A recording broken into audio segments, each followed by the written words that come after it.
ازيكم عاملين ايه؟ النهارده هنعمل مع بعض البرجر بطريقه سهله في البيت زي ما انتم شايفين كده، وهتحتفظوا بيه في الفريزر للمدارس. معانا هنا نص كوبايه فول صويا مغسوله كويس ومنقوعه، هنضيف عليها بصلايه صغيره ونص كيلو لحمه. هضربهم في الكبه او مفرمه او اي حاجه، واعصرهم لو فيهم ميه، وبعد كده اضيفهم على اللحمه ومعلقه كاتشب. وهنا انا بستخدم اللي هو ماجي للبرجر، تحفه قوي، طعمها حلو قوي، بتدي طعم حلو قوي للبرجر. هقلبهم كويس جامد لحد ما الانسجه كلها تدخل في بعضها. هحط زي معلقه صغيره ملح كده، وشويه فلفل اسمر، لان التوابل اللي انا بجيبها بتاعه البرجر دي بيبقى فيها ملح، فعشان انا بضيف حاجات بسيطة فبحط لها زي معلقة صغيرة ملح كده. هبتدي بقى اقلبها واحدة واحدة زي ما انتم شايفين كده لحد لما اللحمة تشرب كل الحاجات دي والانسجة دي كلها، وبسيبها شوية في التلاجة، وبعد كده برجع اشكلها. بتدي ريحة وطعم تحفة زي ما انتم شايفين كده، لحد ما الفول الصويا والبصل والبهارات دي كلها تدخل في قلب بعضها مع اللحمة، ويبقى كلها نسيج واحد كده زي الكفتة. على فكرة الفول الصويا مش مضر،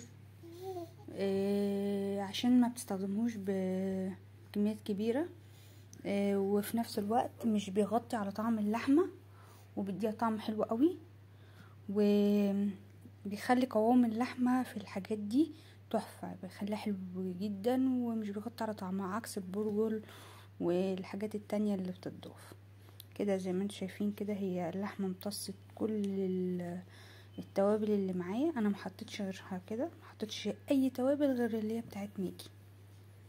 ممكن تستخدمي كنور لو ما لقيتيش ميجي. كده انا خلصتها، هسيبها ترتاح في التلاجة زي ساعه، وبعد كده هبتدي اشكلها. انا جهزت اكياس تلاجة عادي، اللي هي بتاعت اللبن، فتحتها الكيس نصين، وهبتدي بقى اخده واحطه على المكبس. ما عندكيش مكبس، برطمان، غطا برطمان ولا اي حاجة، وتبتدي تاخدي القطعة المناسبة ليكي، حوالي 60 جرام 50 جرام، وتبدأي بقى تحطيها كده في النص وتشكليها، تضغطي عليها بالمكبس وتقفلي الكيس حلو وتشيليها. هتشوفوا دلوقتي زي ما انا بعمل كده، طريقته سهلة جدا.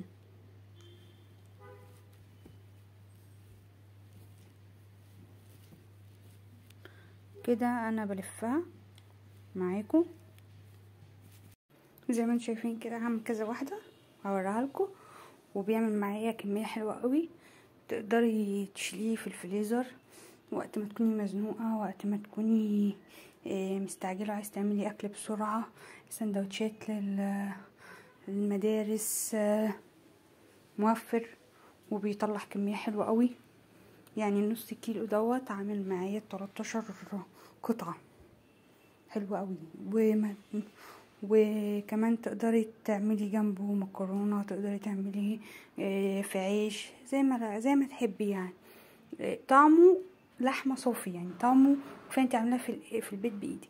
زي ما انتم شايفين كده، عملت واحده كمان وهعمل واحده تانية معاكم، ما بياخدش وقت خالص، وهسويه برضو معاكم، ما بياخدش وقت خالص. بكورها كده وبفردها نص فردة عشان وانا بضغط تبقى يعني ايه واخده شكل الدايره. بصوا بضغط عليها جامد، بعد كده اول ما بشيل بتطلع معايا بكل سهوله، بيبقى شكلها حلو وطعمها كمان بيبقى حلو. صدقوني لو جربتوه الطريقه دي مش هتبطلوا تعملوه. زي ما انتم شايفين كده، دي كل الكميه اللي طلعت معايا، كميه حلوه قوي. هبتدي دلوقتي اسويها معاكم على الجريل او في الطاسه او على شبكه، على فحم، على اي حاجه، هتدي معاكي طعم حلو برضه.